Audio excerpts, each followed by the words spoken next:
তোমাদের সবাইকে দাদার ক্লাসরুমে স্বাগতম জানাই। ক্লাস 8-এর সেকেন্ড ইউনিট টেস্ট অর্থাৎ দ্বিতীয় পর্যায়ক্রমিক মূল্যায়নের ইংলিশের মোস্ট ইম্পর্টেন্ট বইভিত্তিক সাজেশন নিয়ে আলোচনা করব। প্রথমতই ক্লাস 8-এর ইংলিশ বই বের করো। দেখো প্রথম দিকে লেখা রয়েছে কন্টেন্ট। দেখে নাও দ্বিতীয় ইউনিট টেস্টে কোন কোন চ্যাপ্টার বা লিসেন তোমাদের রয়েছে। লিসেন নাম্বার 5 দেখো প্রিন্সেস সেপ্টেম্বর। লিসেন নাম্বার 6 দেখো রয়েছে the sea. Listen number 7 a king's tale এবং listen number 8 the happy prince কিন্তু রয়েছে তোমাদের সেকেন্ড ইউনিট টেস্টের সিলেবাস। তবে স্কুল ভিত্তিক এই সিলেবাস চেঞ্জ হতে পারে। এবার চলে আসো একেবারে পেজ নাম্বার 40। দেখে নাও মোস্ট ইম্পর্টেন্ট প্রশ্ন। Listen 5 princess September. দেখো পরীক্ষার ক্ষেত্রে কি হবে, কিছু লাইন তুলে দিবে যেগুলোকে আমরা বলি প্যাসেজ বা সিন অংশ, এবং সেই লাইন রিলেটেড কিছু প্রশ্ন থাকবে, সেগুলোই কিন্তু আমাদের সলভ করতে হবে। চলো দেখে নেই মোস্ট ইম্পর্টেন্ট প্রশ্ন কি রয়েছে। পেজ নাম্বার 42 বের করো, 42 বের করো। এখানকার উপরের দিকে দেখো রয়েছে এমসিকিউ বা টিক দ্য কারেক্ট অল্টারনেটিভ, অর্থাৎ এখানে অনেকগুলো অপশন রয়েছে, তার মধ্যে কোনটা সঠিক সেটাই আমাদের লিখতে হবে। তো এখানকার দেখো পরপর 4টে প্রশ্ন রয়েছে পরীক্ষার জন্য। এই 4টে প্রশ্নই কিন্তু ভীষণ ইম্পর্টেন্ট। ওকে, স্টার করে রেখে দাও। এরপরে পেজ নাম্বার বের করবে দেখো 44-এর এখানকার অ্যাক্টিভিটি 4 এবং অ্যাক্টিভিটি 5 এটাও কিন্তু ইম্পর্টেন্ট। তার মধ্যে অ্যাক্টিভিটি 4 মোস্ট ইম্পর্টেন্ট পড়ছে। পেজ নাম্বার 46 অ্যাক্টিভিটি 6 দেখো রয়েছে write T for true and F for false statement in given boxes, give supporting statement for each of your answer. অর্থাৎ এই যে সেন্টেন্সগুলো রয়েছে কোনটা সত্য এবং কোনটা মিথ্যা সেটা আমাদের লিখতে হবে। তার জন্য টি বা এফ লিখতে হবে, এবং কেন সত্য কেন মিথ্যা তার জন্য কিন্তু সাপোর্টিং স্টেটমেন্টও দিতে হবে। দেখো এই যে দেখো ওখানটা একটা ব্ল্যাঙ্ক রয়েছে, একটা লাইন তোলা আছে কিন্তু, তাই না? চলে আসছে দেখো নেক্সট পেজ নাম্বার 47, 47 পেজ বের করো। 47 পেজের এখানে অ্যাক্টিভিটি 7 ইম্পর্টেন্ট রয়েছে। অ্যাক্টিভিটি 7-এর এ নাম্বারটা মোস্ট ইম্পর্টেন্ট, বি নাম্বার এবং সি নাম্বার। এরপরে নিচের দিকে দেখো অ্যাক্টিভিটি 8-এ রয়েছে। এখানে দেখো বলেছে যে গ্রুপ অফ ওয়ার্ডস, তারপরে দেখো সাবজেক্ট অর প্রেডিকেট, এগুলো কিন্তু আমাদের নির্বাচন করতে হবে। তো পরীক্ষায় কিন্তু অনেক সময় তুলে দেওয়ার পরে বলে যে কোনটা সাবজেক্ট কোনটা প্রেডিকেট বা ফ্রেজ রিলেটেড প্রশ্ন। অবশ্যই প্র্যাকটিস করবে এগুলো। চলে আসো তারপরের পৃষ্ঠা নাম্বার 48। তো 48-এর এদিকে দেখো অ্যাক্টিভিটি 8B রয়েছে। এখানে অ্যাডজেক্টিভ বের করতে হবে, কোনটা আমাদের অ্যাডজেক্টিভ। তো অবশ্যই স্টার্ট করো 8B। এরপরে চলে আসবা পৃষ্ঠা নাম্বার 50 অর্থাৎ 50। এখানকার উপরের দিকে দেখো অ্যাক্টিভিটি 8-এর ই নাম্বার, তারপরে দেখো রয়েছে অ্যাক্টিভিটি 8-এর এফ নাম্বার, এগুলো স্টার্ট করো। 51 পেজ বের করো। 51 পেজের উপরের দিকে দেখো রাখা আছে অ্যাক্টিভিটি 8-এর জি নাম্বার, এই প্রশ্নগুলো। 52 পেজ বের করো, 52 পেজের উপরের দিকে দেখো বাবা অ্যাক্টিভিটি 9 অর্থাৎ অ্যান্টোনিমস লিখতে হবে। আমাদের বিপরীত ওয়ার্ড যেটা রয়েছে যেরকম ডিফারেন্টের ক্ষেত্রে সিমিলার, তারপর জেন্টলি এর ক্ষেত্রে কী হবে আনইজি, অপেন্ড, এগুলো কিন্তু আমাদের লিখতে হবে। যেরকম অপেনটা হতে পারে ক্লোজ, তাই না? আচ্ছা চলে আসছি এরপরে লিসেন নাম্বার 6 দেখো রয়েছে দ্য সি। পরীক্ষায় সাধারণত এখান থেকে কিছু লাইন তুলে দেবে যেগুলোকে আমরা বলি স্ট্যান্জা। সেই স্ট্যান্জা রিলেটেড কিছু প্রশ্ন হবে, সেগুলো আমাদের সলভ করতে হবে। এক কথা যাকে বলে সিন অংশ। পেজ নাম্বার বের করবে 56 অর্থাৎ 56 পেজ বের করো। 56 পেজের একেবারে উপরের দিকে দেখো অ্যাক্টিভিটি 1-এর এই প্রশ্নগুলো এমসিকিউ ইম্পর্টেন্ট। অ্যাক্টিভিটি 2-এর এই যে কমপ্লিট দ্য সেন্টেন্স, এগুলো ইম্পর্টেন্ট রয়েছে, স্টার করো।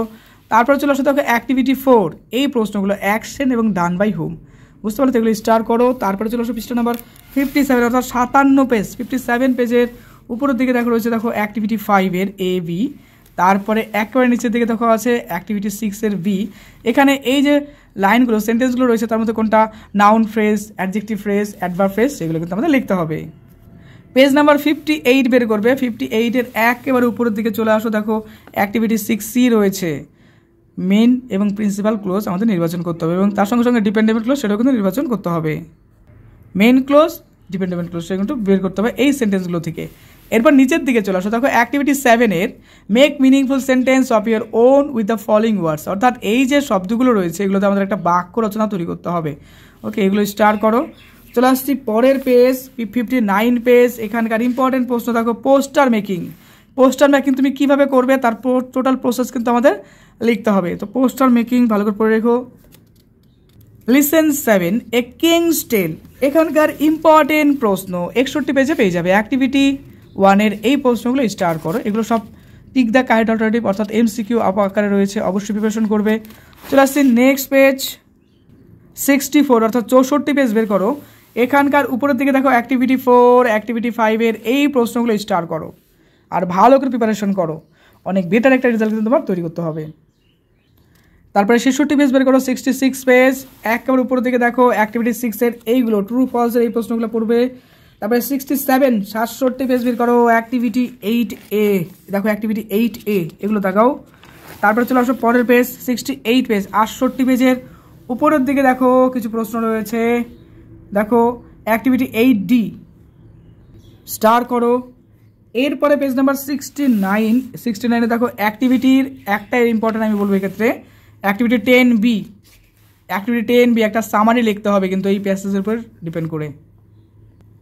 লিসেন 8 দ্য হ্যাপি প্রিন্স, দেখো এই ক্ষেত্রেও কিছু লাইন তুলে দেবে যাকে আমরা প্যাসেজ বলছি এবং সেই প্যাসেজ রিলেটেড কিছু প্রশ্ন আমাদের সলভ করতে হবে।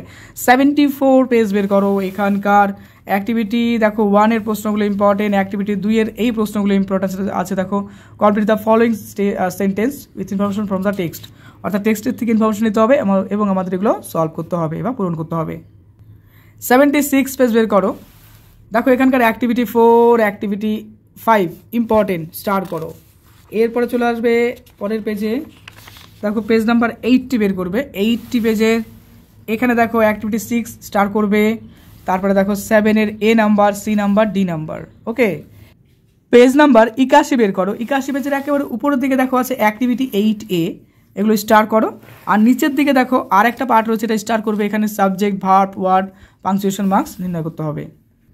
পেজ নাম্বার 83 অর্থাৎ 83 পেজ বের করো, উপরের দিকে অ্যাক্টিভিটি 8B অনেক ইম্পর্টেন্ট, অবশ্যই প্র্যাকটিস করে দেখো।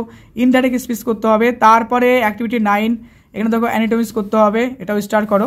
আর নিচের দিকে রাইটিং স্কেলের দুটো ইম্পর্টেন্ট রয়েছে, অ্যাক্টিভিটি 10A অর্থাৎ এখানে একটা ইমাজিনারি ডায়লগ যেটাকে আমরা বলি কথোপকথন, সেটা লিখতে হবে। তারপরে আর একটা দেখো রয়েছে 10B, এটা একটা চিঠি লিখতে হবে, অবশ্যই এগুলো ভালো করে প্র্যাকটিস করবে। আর তোমাদের জন্য আমি অনেকগুলো মডেল কোশ্চেন সেট নিয়ে আসবো, কীভাবে খুব সহজেই তুমি যে কোনো সিন বা আনসিন সলভ করতে পারবে তার সুন্দর কিছু টেকনিক আমি শিখিয়ে দেবো। দেখবে পরীক্ষা অনেক সহজেই করে দিয়ে আসতে পারবে সব কিছু, আর পরীক্ষাও দেখবে অনেক ভালো হবে। বিশেষ করে সিন এবং আনসিন দেখবে হাতের মুঠোয় তোমার চলে আসবে, খুব সহজ একটা প্রসেস আমি শেখাবো। অন্যান্য সব সাবজেক্টের সাজেশন খুব তাড়াতাড়ি নিয়ে আসবো, অনেক সাবজেক্ট আপলোডও করেছি, অবশ্যই দেখো আর মন দিয়ে পড়ো। দাদার ক্লাস নতুন অবশ্যই সাবস্ক্রাইব করে দিও। খুব ভালো থেকো।